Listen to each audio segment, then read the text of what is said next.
வணக்கம். சித்தக்க உணவே மருந்து மருந்தே உணவு.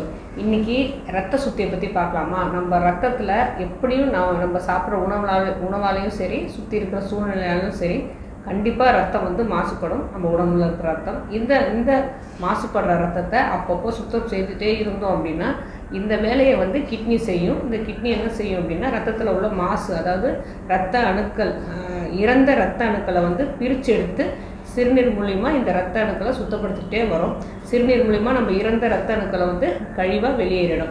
இப்போ இதை சித்தர்கள் கூற்றுப்படி பார்த்தோம் அப்படின்னா இதை செய்கிற வேலை மேக்சிமம் கனிகளும் கீரைகளும் செய்யும். இந்த கீரைகள் என்னென்ன அப்படின்னு பார்க்கலாம். முக்கியமாக கொடிப்பசலை, அப்புறம் தண்டுக்கீரை. இந்த 2 கீரையும் ஒரு கைப்பிடி அளவு நல்லா எடுத்து அலசிட்டு நல்லா சிறு சிறு துண்டுகளாக நல்லா அரிஞ்சு ஒரு பானையில் இல்லை ஒரு சட்டியில் நல்லா கொதிக்க விட்டுட்டு அதில் 1/2 ஸ்பூன் மிளகு தட்டி போட்டுட்டு ஒரு சிட்டிக்கை மஞ்சத்தூள், ஒரு கொஞ்சமாக ஒரு 1/4 டம்ளர் தேங்காய் பால் போட்டு நல்லா கொதிக்க விட்டு வடிகட்டி காலை மாலை 3 நாள் 6 வேளை இதை பருகிட்டு வந்தாங்க அப்படின்னாலே ரத்தம் சுத்தமாகி நல்ல ரத்தத்தில் உள்ள சிகப்பணுக்கள் நல்லா அதிகமாக உற்பத்தியாகி இறந்த அணுக்கள் எல்லாமே கிட்னி மூலிமா வடிகட்டப்பட்டு சிறுநீர் மூலிமா நமக்கு வெளியே வந்துடும்.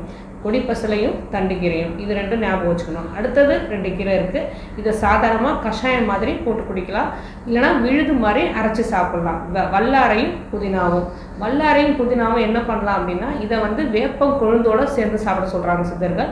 புதினா ஒரு கைப்பிடி எடுத்துக்கிட்டோம் அப்படின்னா வேப்ப கொழுந்து ஒரு கைப்பிடி எடுத்து 2த்தையும் நல்லா கொதிக்க விட்டு அதை வடிகட்டி அதை காலை மாலை 2 வேளையும் வெறும் வயிற்றில் 3 நாட்கள் குடிச்சிட்டு வர சொல்கிறாங்க. அதேமாதிரி வல்லாரக்கீரையும்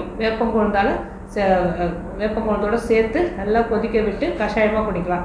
அப்படி இல்லைன்னா வல்லாரக்கீரையும் சரி, மணத்தக்காளி கீரையும் சரி, 2 கீரையுமே வாரம் 2 முறையாவது மதிய உணவோடு சேர்ந்து சாப்பிட்டோம்னு வச்சுக்கோங்களேன். அதுவும் நெய் போட்டு சேர்ந்து சாப்பிட்டோம் அப்படின்னா மணத்தக்காளி கீரையும் சரி, வல்லாரக்கீரையும் சரி, உடம்புல உள்ள ரத்தத்தில் உள்ள கிருமிகளை ஃபுல்லாக இரத்த அணுக்கள் எல்லாமே சுத்தம் செய்து கொடுத்து இறந்த இரத்த அணுக்களை கிட்னி மூலிமா பிரித்து எடுத்து சிறுநீர் மூலிமா நமக்கு வெளியே வந்துடும்.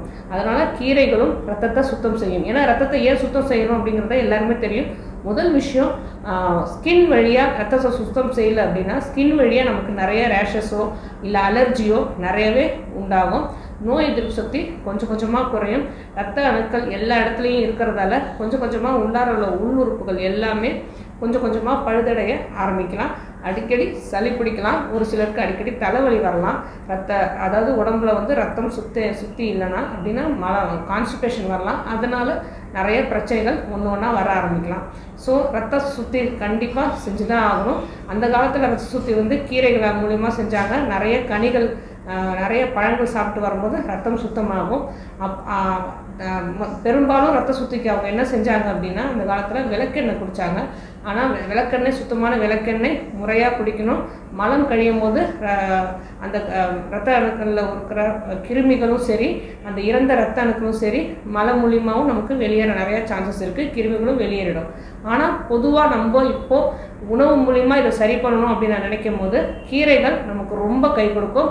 கொடிப்பசலையும் தண்டுக்கீரையும் தேங்காய் பால், மிளகு, மஞ்சத்தூள் போட்டு நம்ம சாப்பிடும் போது ரத்தம் சுத்தியாகும்.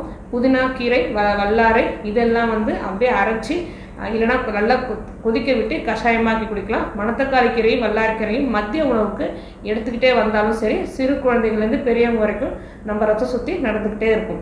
ஸோ ஒவ்வொரு தடவையும் நம்ம ரத்த சுத்தம் செய்துகிட்டே இருக்கும்போது ஒரு நோயில்லா வாழ்வு நமக்கு கிடச்சிடும். ஆரோக்கியமே வாழ்வோம். வேறு எதை பற்றி பேசணும்னு நீங்கள் நினச்சாலும் சரி, தாராளமாக கமெண்ட் பண்ணுங்கள். உங்களுக்கு எந்த நோயாக இருந்தாலும் சித்தாக்கரை அணுகுங்க.